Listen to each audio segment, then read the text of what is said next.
Live from the 607 is the ODPH Entertainment Edition, where we're talking movies, comics, TV, and more. Why don't you join in the conversation? Hashtag ODPH, because here we go.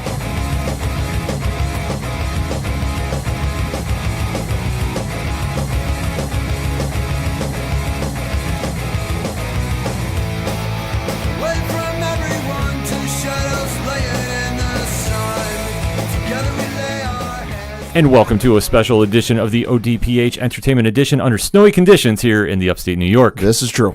Folks, I'm your host, Ken. I'm sitting across from me this week is the one, the only, Padawan J. Hello, hello, hello. Folks, we have a lot to discuss. Let's waste no more time. Hashtag it up with us, ODPHEE. The biggest entertainment story of the week had to be the Walking Dead mid-season finale and the ramifications that are coming with it. Mm-hmm. Now, if you have just joined on the season, it's been a very bumpy ride, shall we say. There's been some ups, there's been some downs. The ratings have not exactly been knocked out of the park, but we are going to be talking spoilers in 3, 2, 1. Pat, what you think? I thought it was a fantastic episode. It really had me on the edge of my seat and felt like I was watching a very well-done horror movie. Absolutely. This whole season has been building up to the moment where we now see the Whisperers. If you know the comics, they are a very important antagonist group that comes into Rick Grimes and co.'s attention, shall we say. Now, obviously, the show has gone away from the books in many aspects. This is true. Very publicly, Andrew Lincoln, who plays Rick Grimes, he's gone. Maggie, she is gone. Carl is gone. So there are some bits and pieces that have been moved around this season. And the one thing that has been kind of a distraction, at least in my opinion, has been the time jumps. A little bit.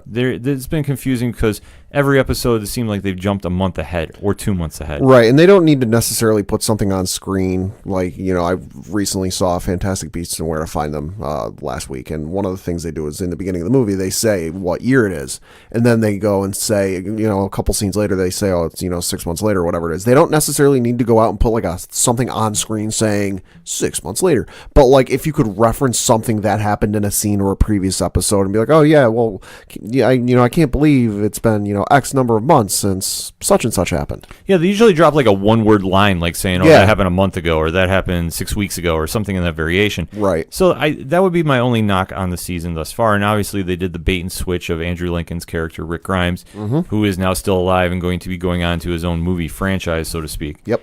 So we've now time jumped ahead 6 years. Judith Grimes is now older. She has taken up the role that Carl was playing on the show. We're seeing that the group that started out in Alexandria has now splintered off into Hilltop and the Kingdom. Yep. Certain characters are missing, like Maggie. We still don't really have confirmation exactly where she is. She's gone. I can't remember if it was the last episode or the one prior. She's taken her son and just run off someplace. Nobody really knows where. Nobody has said why, but yeah, she's gone. It's just been alluded to that she's helping Georgia, who I believe is going to be introduced as part of the Brave New World storyline. That could be. That's where I think she is. It hasn't been confirmed. The only thing we know is Lauren Cohen, who plays Maggie, is going to be doing a spinoff show on ABC. Another show, rather, not a spinoff. So obviously she has left the show for now.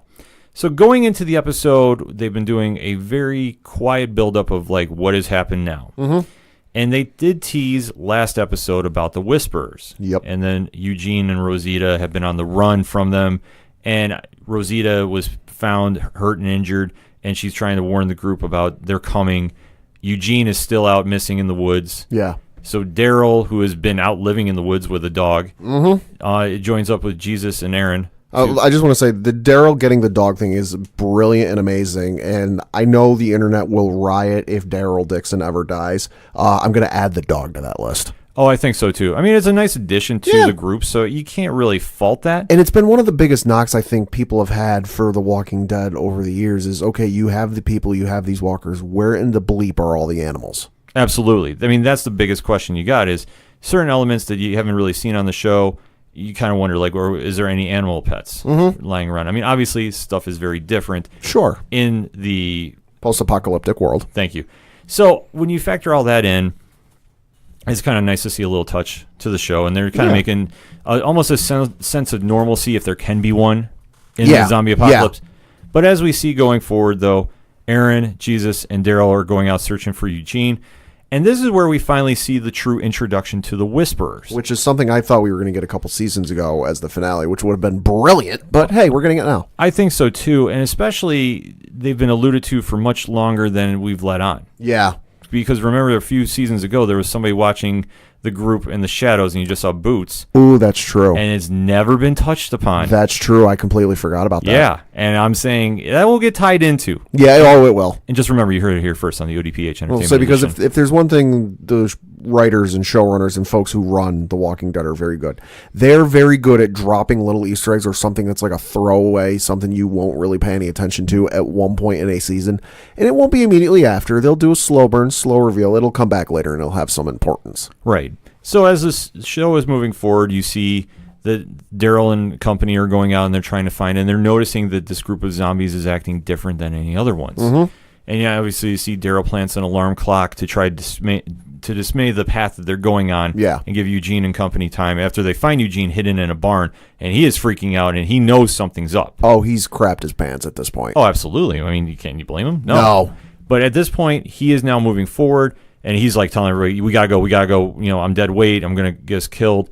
And as they're going through, obviously, it's like a perfect horror movie. Yeah. I wish we had Mike C. from Horror Zone 67 on to comment about this, but it almost just seemed too perfect of a horror film. And it was a brilliant setup because, you know, we are 9 seasons in now to this show, so they're very much familiar. Now, obviously, it's not 9 years, but, you know, they're very much familiar with how the walkers operate, how they move, how they do this, how they do that. That's why Daryl takes an alarm clock and throws it. It's because prior knowledge, okay, I set off this alarm clock, I throw it, they will go after it.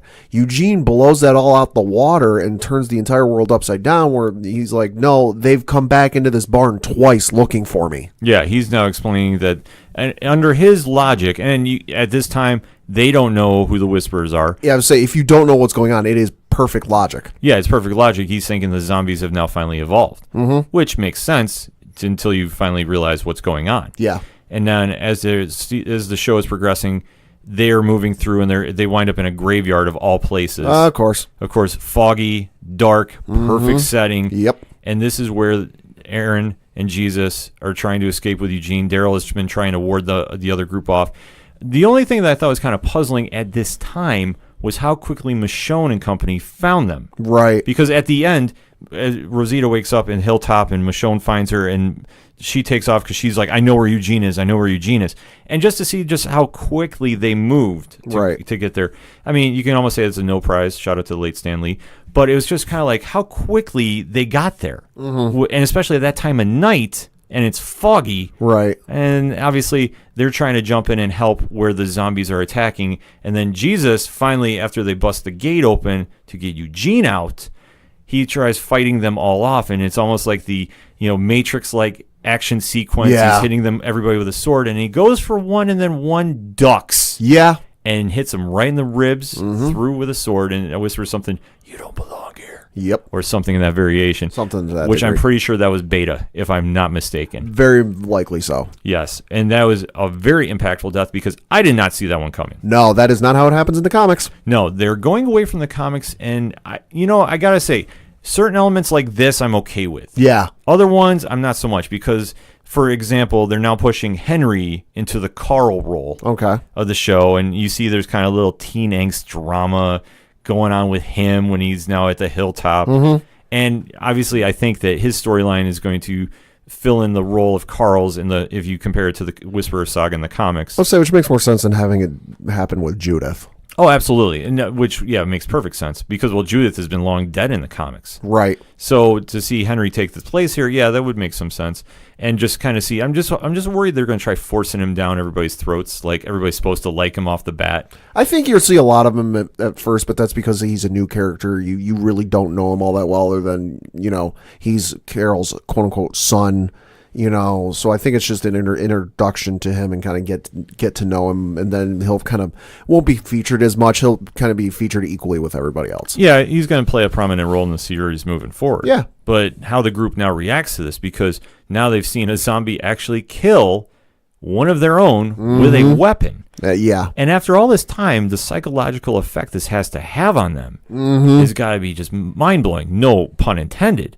Because after Daryl kills one of them, he finds that there's a mask of zombie flesh Yeah. on somebody's face.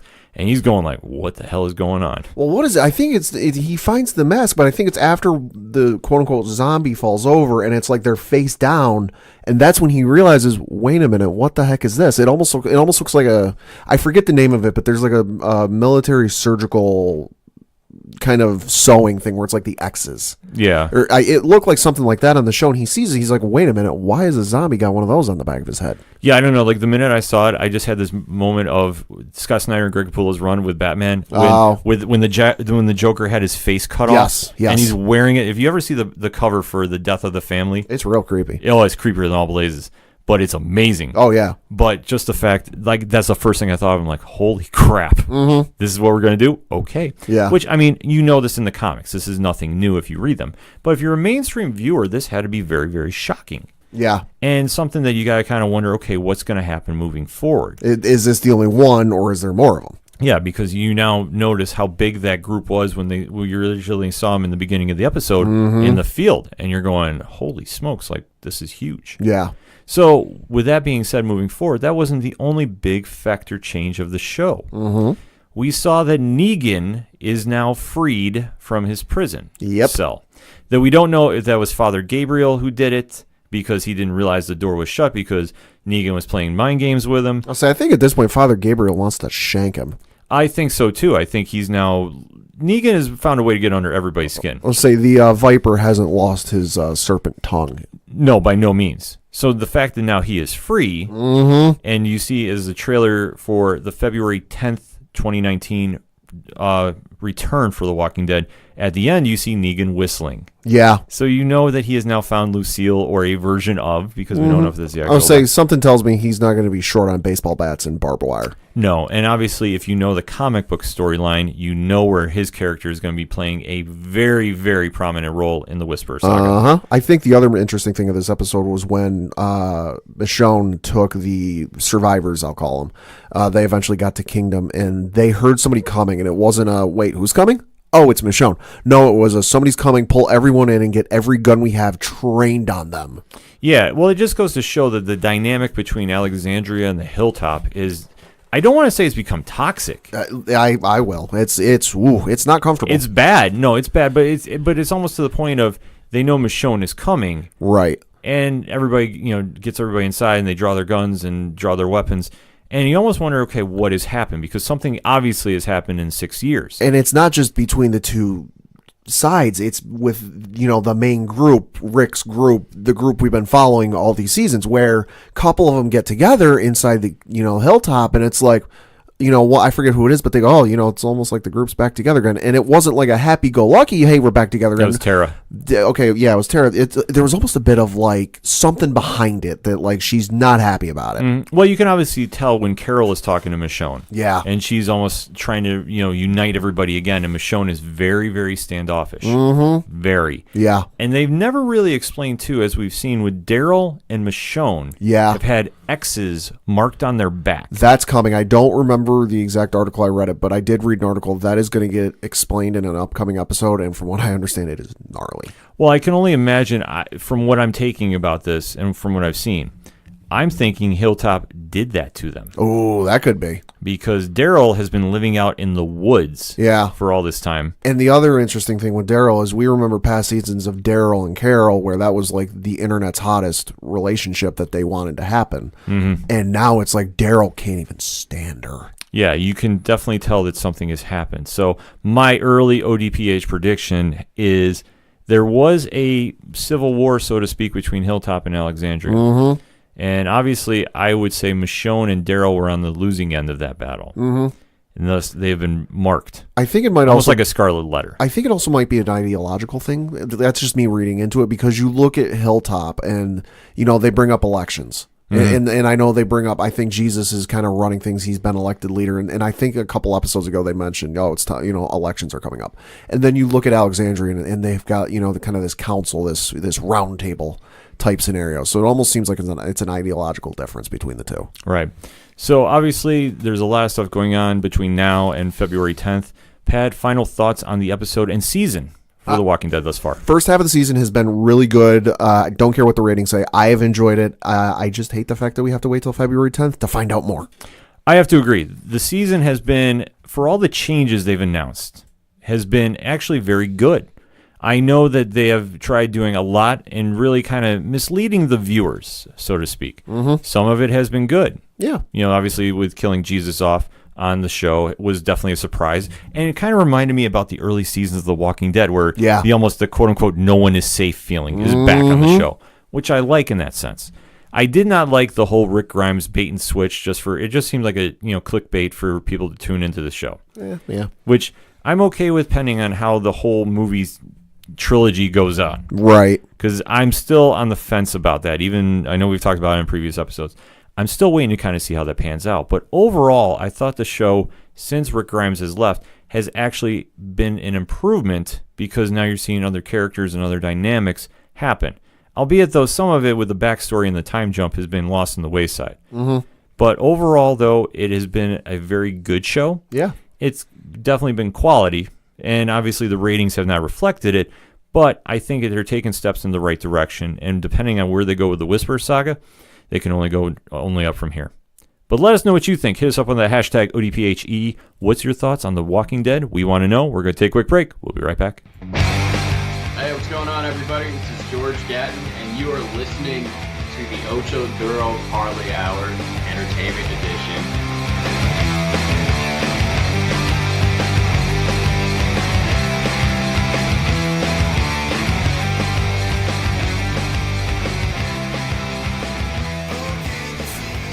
Coming back for segment number 2 on this week's ODPH Entertainment Edition, and we have to talk about the Arrow episode that just aired last night as we were recording. Mm-hmm. Because this has finally been building. Arrow this season has been the standout show from the DC TV universe, in my opinion. Yes. It's up there with Black Lightning. It's up there with Legends of Tomorrow. Mm-hmm. It's definitely standing out more. It's not kind of just going through the motions, so to speak.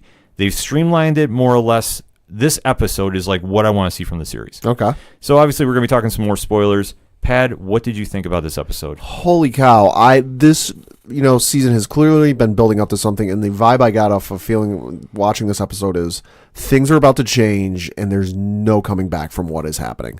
The episode was incredible. I know they tried to top Daredevil. They got close, but it was incredible. The one thing about this season, if you've not been following Arrow, is Oliver Queen, who has been played by Stephen Amell since the get-go, has now been arrested or turned himself in to give immunity to his team for being the Green Arrow. Ricardo Diaz has been pulling the strings all along. Mm-hmm. He's a fugitive. Oliver is in jail, and the whole season has been how Team Arrow is functioning without Arrow. Right, and it's Oliver functioning in we find out in this episode, it is a level 4 supermax prison full of everyone he's put in jail. And if I am not mistaken, this was actually the original idea for the show. Oh, okay. If it was supposed to be something called Supermax, if memory serves me right, and it was supposed to be Oliver Queen, Green Arrow in a supermax jail surviving, it was supposed to be actually a DC movie. Huh. Didn't really happen. They went to the show, which I'm actually happy it did. Yeah. But the season so far with Stephen Amell playing Oliver Queen in jail has been really good. Yeah. Everything else with the supporting cast on the outside, it's just the one issue you'll hear me complain about a lot on the shows.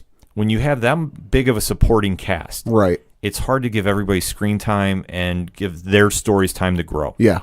And I think it's been weighing the show down a little bit. But this episode in particular, which has been I don't want to say the end of the Ricardo Diaz saga because I don't believe it. Comic books. Yes. This has been great for so many different reasons. One, we finally have that final face-off that's been building between Diaz and Oliver Queen. Mm-hmm.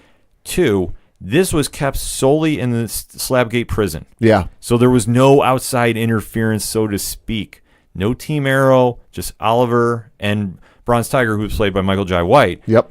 Against everybody. Literally. And this really showed just where Oliver was at this time. And if you've been watching the past episodes, he's been brainwashed. Mm-hmm. Or he's been trying, they've been psychologically testing him, physically testing him with a rogues gallery from his past. Yeah. We've had Brick by Vinnie Jones come back, Samson by Cody Rhodes. Yep. We've had almost like a who's who working behind the scenes to take him down from the inside. to the point where you want that Oliver is now finally granted immunity because they're going to swap Ricardo Diaz, who was captured by Felicity, for Oliver Queen, and then they were going to do a big swap. It's almost comical that they thought this was going to work. Well, this works on so many levels because Felicity, at the end of the day, is the overall optimist. Yeah. So she obviously has been fighting the, going to the dark side, so to speak, and becoming, ruthless and becoming a killer because she almost killed him in the previous episode. I will say she held a gun to his head. I feel like she's got one foot in that door. Yeah, well, it's tending to go there because you're seeing how far her character is getting pushed. Mm-hmm. Because now, instead of being the bright spot in Arrow, she's now tending to lean towards the Oliver way, which I don't know necessarily what I feel about that. Right. I genuinely don't. But going to the episode, we finally see Oliver is on his way out the door, but obviously comic books, folks. Doesn't go off without a hitch. Ricardo Diaz, on his way to the jail, buys his way out and has the security guard kill everybody that's in the escort. Yep. Which is just, you knew the episode was going to go. Oh, I knew it was going to happen. I'm like, it was one of the things I've kind of thought in my mind as he got out of the transport vehicle, where I'm like, all right, there's no way he didn't get it dirt on this guy, turn this guy. This man had simultaneously controlled every single aspect of the city without really lifting a finger. Right. And to see that he just is going back into the jail is very telling because he obviously is going to end this once and for all. I think it's just been finally building for so long, almost a season and a half if you really want to break it down. Yeah. So now you see the plan is in motion. Oliver Queen knows that Diaz is in the jail and is basically a riot breaks out literally. See, I didn't expect Diaz to kill the one guard, steal the uniform, and kind of sneak his way in there. No, I figured given it's Ricardo Diaz and what we've seen for, like you said, a season and a half now, I figured because he walks up to the sign and it says visitor entrance / exit, to the right. And then I forget what the exact wording it is, but it's like prisoner personnel or whatever it is to the left. And he turns left and the one guard goes, "Hey, what do you think you're doing?" I expected him to be like, "Right this way, sir," and open the door for him. No, I figured he wanted to sneak in because he knew that he was going to be traded off for Oliver Queen. Yeah. And he's always a guy that likes working in the shadows for the most part. He doesn't really like being the face of the organization, so to speak. Because as we saw when he was introduced on the show, he was playing the lackey to the hacker there. Yeah. And that character's name escapes me. But then you finally see Ricardo Diaz as the overall mastermind. Mm-hmm. So it almost kind of plays, tip of the cap to that he wants to sneak in and just beat Oliver within his own game, so to speak. Because, he knows what Oliver is. Oliver knows what he is. And then they just go from there. And then obviously this episode has just been very, telling for Oliver's growth as a character. Mm-hmm. You see that Stanley, who you think is this mild-mannered sidekick, so to speak, is really a serial killer. We'll say they tipped that off that he wasn't quite all he appeared to be last episode, where Oliver sets up, the one prisoner and Stanley goes, give tips a little too much information, which you see in movies and TV shows a lot. Mm-hmm. Oh, how'd you find that out? Oh, well, I must have heard it someplace. And I'm like, well, you just tipped your hat that you're a little slimy sleazeball. Yeah, there is a lot more going on with him that I think is going to be a nice addition to the Arrow Rogues gallery going forward, because I definitely don't think this is the last we've seen of him. And I almost got the vibe of he's almost like James Gordon Jr., that if you've ever read Detective Comics and Suicide Squad, you kind of have that vibe that you just don't see this guy being, as much of a serial mastermind as he is, and then watch what happens. But going forward with the show, they decide to try testing Daredevil for biggest hallway fight scene ever. Man, they come close. Which they're finding on multiple levels of the prison, because at this time the guards are trying to get Oliver back in, and he is fighting his way. Yeah. Because he knows that Diaz is in the building. He's trying to fight his way to him. And obviously they're going kind of crazy from there. And it just kind of stems that Diaz is now in the control booth, and he lets everybody out after he, has everybody on lockdown in the courtyard, and then he kills all the guards that are there doing their job, and then he's like to all the villains and the rogues, take this prison back. Have at it. Yeah, because he knows it was almost like Nightfall, so to speak, with the great Batman storyline, where he's trying to wear Oliver down, because he has to go fight so many people. Yeah. Then he knows he's not going to get Oliver at 100%. And then at this point, Diaz, I believe, is on super strength at this point. Something. And he's just sitting there waiting to pick up the scraps. And as you move forward, Arrow has now picked up an ally in Bronze Tiger, played by Michael Jai White, who I definitely, after seeing this, I definitely sense that maybe we're going to see the Suicide Squad back on the small screen. That could happen. Maybe. And I'm hoping there is, because you see that obviously Stanley framed Bronze Tiger for murder, or a stabbing, and then Oliver goes, I know you're innocent, I'm going to make this right. Right. And I'm going to find the hero in you to help. And then he does tap into him, and then Bronze Tiger becomes a huge help to him. Yeah. As they're fighting their way through to where they get to, I want to say almost the ultimate scene, so to speak, the big brawl, because at this point, you've got Samson, you've got Brick, you've got guards all over the place. They're being held captive. The prisoners are there, and you see that Team Arrows, at this point, the two-man crew, is just going through and wiping everybody out. So they're just wrecking house. Yeah, I mean, the only thing I guess you could say is there wasn't enough time given to like Samson and Brick for their own scenes, like so to speak. But at this point, there's so many characters going on. I didn't find that much fault with it because it's just kind of like you got to get going with it. And obviously, we see Samson gets killed off. Mm-hmm. At least I don't see how he survived that. He got burned alive. I realize comic book shows like to bring people back from the dead, unless there's no Lazarus Pit. So rule that out. But he got burned alive. Yeah, because at this point, Diaz starts an electrical fire. Uh-huh. And then Slabgate is on fire, burning down, and there's riots, and it's just complete chaos. Yeah. And this is what he wants. And then as they go forward, they wind up, taking care of Samson. Brick disappears at this point, and then we finally have our matchup because Bronze Tiger is getting the escaped or the wounded guards out of the prison. And he's trying to save everybody. We finally get Diaz versus Queen. Yeah. And at this point, Oliver is worn down. Oh yeah. Because there was one thing when I was watching this episode, I kept going, you know what? He's looking slow. Mm-hmm. And I'm going, you know what? He's been worn down because he's been fighting and running everybody this whole entire episode. So he's been from one end of the prison to the other, up and down. Yeah. And Diaz has taken full advantage of it, too. They ironically get back to Oliver's cell. Yeah.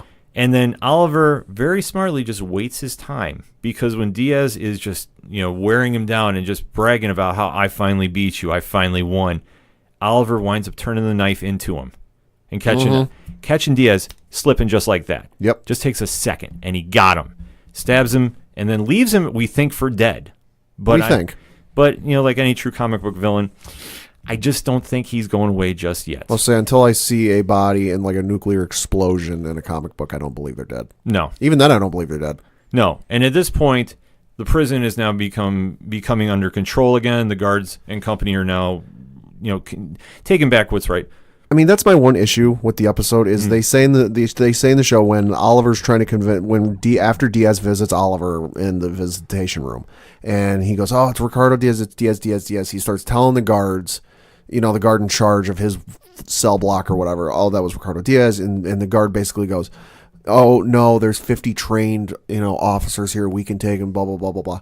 He says this is a level 4 supermax prison. Okay, level 4 supermax prison. I'm gonna guess, I'm no expert, but I feel like if this were like in real life, something of this caliber were to happen, somebody would know about it, and people would have shown up a little before everything was all settled and done. Well, the only thing I could think of is I believe the silencer from the Longbow Hunters gave something to silence all communications, so they couldn't get out, if I'm not mistaken. So that could be. So they were on radio silence. Plus, I'm sure there were some guards on the take and some that weren't. That could be. So that's why, no matter what he's saying, I'm sure the other ones that are working for Diaz are like, whatever. Have your moment in the sun, kid. That could be.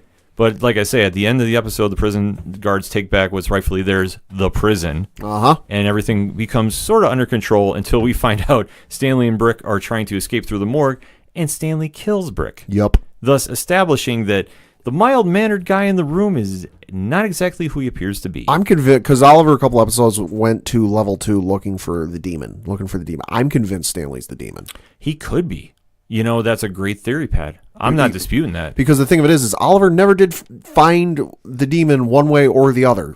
So who the demon is left open. See, the only thing I thought was Talia al Ghul. Okay. See, that's who I think it was. But it might be. It might just be a metaphor for Stanley. Yeah. Because like I said, he just kind of had, at least for me, I read kind of like the James Gordon Jr. vibe. Yeah. Which, like I said, if you read his time in Detective Comics and Suicide Squad, kind of like almost the same. Little differences here and there, but you kind of look like an average guy that is turned out to just be a serial killer in his own right. Yeah. And just somebody that's, obviously out there. Mm-hmm. So overall for the episode, Oliver is freed and now looks to be returning to Star City, episode before the crossover event. Yep. So overall, Pat, final thoughts on the episode. If this is kind of the bookend to the first half of the season's storyline, a la Agents of S.H.I.E.L.D., fantastic. incredible. I can't wait to see where it goes from here, and I'm expecting big, big, big things because this is going to be hard to top. Oh, absolutely. For me, Arrow has definitely jumped out in the pack from the other DC TV shows right now. I still think Black Lightning is the strongest one of the group. I definitely have to put Arrow 2 right now on my report card. I have to say Legends is third, Supergirl fourth, and I'm sorry, The Flash is just not doing it for me this season. Flash has been good. I mean, it's not been good. It's not home run out of the park, but I've enjoyed it. No, but it almost kind of feels too much like last season, and honestly, I'm just not vibing on Cicada. I feel like there's more to him than just what they're showing. I feel like there's more going on. There has to be, and I'm waiting to see it because like for right now, it just kind of reminds me of last season almost. I'll say, and I realize I might say this every season, but Sherlock Holmes there. Oh, Professor Wells. Yeah, Sherlock Wells is probably my favorite Wells so far. You know what? His character, and just kudos to the actor who plays him. I know his name escapes me right now, but man, he is absolutely crushing it. He's very talented and well-versed that he can play this many versions of the same character and make each of them unique in their own way. Yeah, and that's just true telling of how great of an actor he is. But let us know what you think about Arrow. We want to know. Hit us up on that hashtag, ODPHEE. We're going to take a quick break. We'll be right back. Hi, this is Jimmy Gazdick from Crimson Brethren and Floodlands, and you're listening to ODPH. Coming back for the final segment on this week's ODPH Entertainment Edition. We're going to kind of extend the one-shots this week. So, Pad, why don't you kick us off? Well, I'm going to start off on a happy note. Went and saw Fantastic Beasts and Where to Find Them, The Crimes of Grindelwald, finally after life, work, and a literal blizzard got in my way. Yeah. Such is the case with me and wanting to see movies. For those of you who know the story, yeah, it happened. Yeah, snow follows Pad wherever he goes. Ironically, like today is happening as well with the episode. This is true. But regardless, went to see the movie.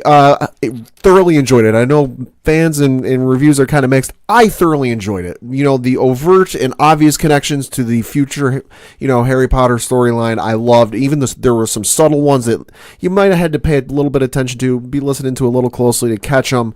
I'm very interested. There were definitely some twists in this I did not see coming. The ending is very dark and very, oh crap, how are they going to come back from this? But given where the storyline has to end up, it has to end. It's not all sunshine and daisies, I'm very interested to see where they are. Jude Law as Dumbledore was incredible. For me, I was like, all right, Jude Law as Dumbledore. We'll see how this goes, because you look at Richard Harris's portrayal before he unfortunately passed away, and then Michael Gammon's portrayal are obviously very legendary. They're very well done. For a lot of people, they are Dumbledore, right?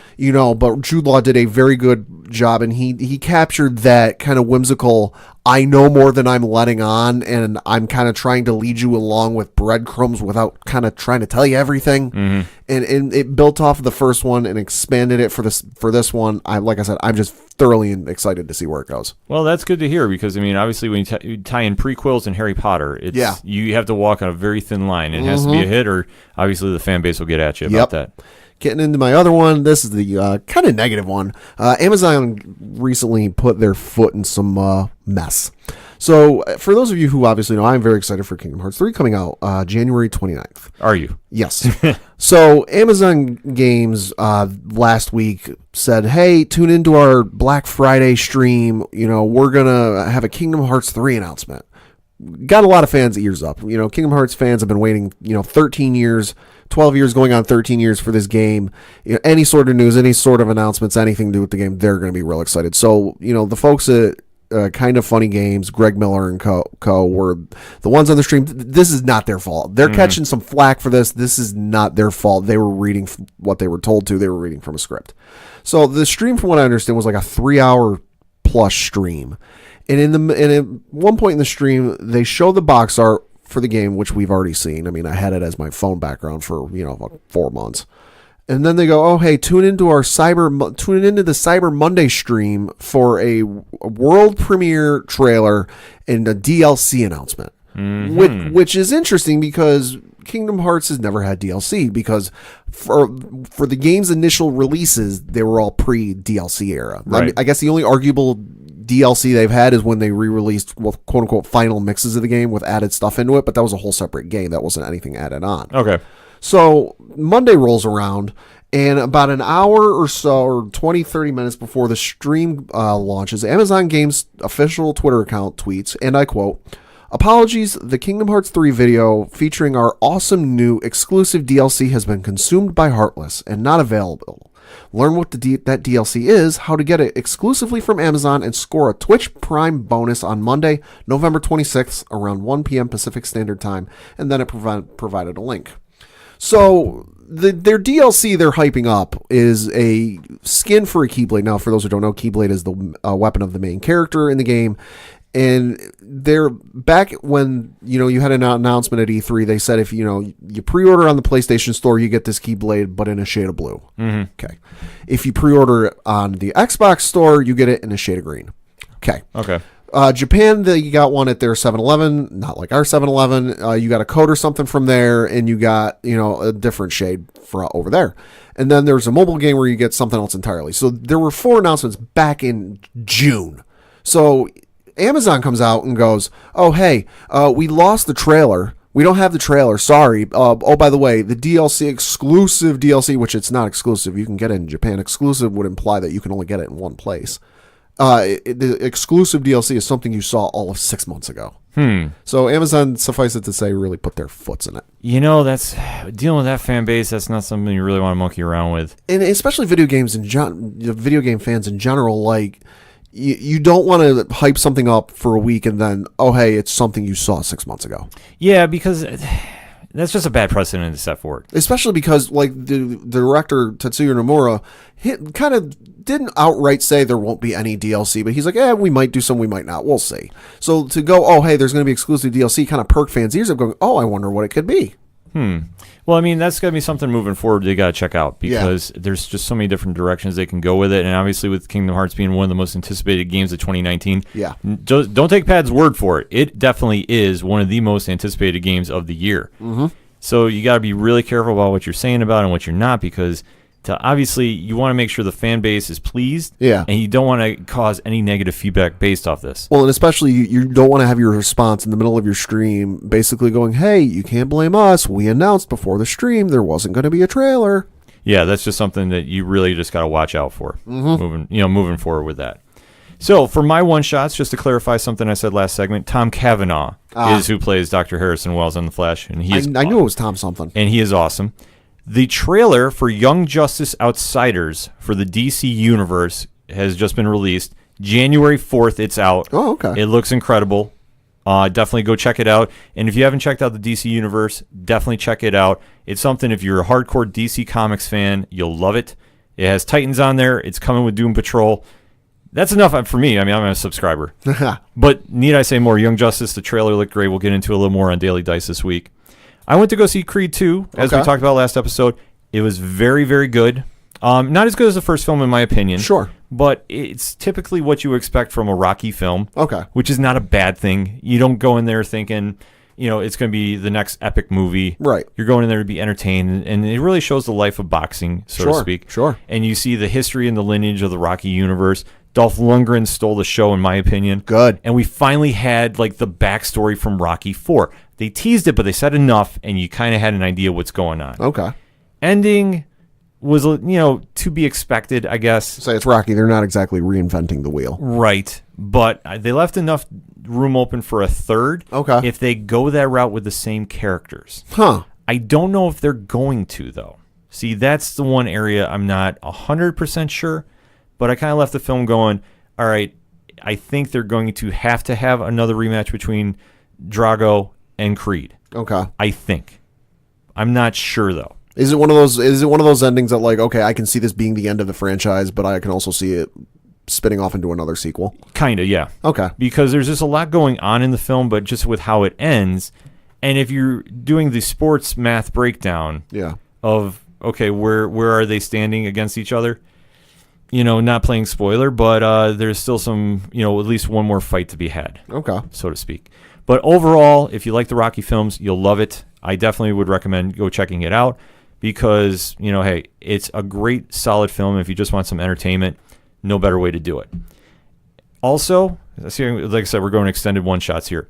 Hugh Jackman is allegedly having a big announcement this Thursday as we are recording on the Today Show. Ooh. Now, it is widely rumored online, and I want to stress that word, rumored. All caps. Yes, something relating to Wolverine. Mm-hmm. Now, I have not heard specifically. Neither have I. I would say everybody calm down. Yeah, don't get your hopes up, because this is where things get ugly, when you get your hopes up and it's not what you think it is. Right, because the one thing, if you're doing the kind of the simple math about this, Disney owns the rights to the Avengers. Yep. They are acquiring the rights to the X-Men. Eventually. Yes. ABC is owned by Disney. Yep. ABC does Good Morning America. Yep. They don't do the Today Show. No, they do not. So, unless there's some kind of gray area, I am suspecting this is not going to have anything to do with Wolverine. No. But if you want to get your hopes up and think maybe there's a chance, sure, there might be a chance this is something. I think he's going to be announcing a different movie, personally. Probably. But if there's anything that could happen involving a Fox deal before the 11th hour, this might be where you hear something about Wolverine and Deadpool. It seems more likely to be something with Wolverine and Deadpool, because it cannot, and I can't want to stress this in all caps, it cannot be anything to do with Disney or Marvel, because if Disney in any way, shape, or form does anything with any characters, situations, or places that they do not own the rights to, and I mean, they want to stress it, if they do anything, if they write anything, if they do anything, if anything makes it out into the public, they tank the deal, it's done. Yeah, and they're not going to monkey around with that by any means. With as much, hassle and stuff they're having to jump through and money that's moving around for this, they're not going to tank this thing just for fanboys, wishes to get fulfilled and seen in an Avengers movie.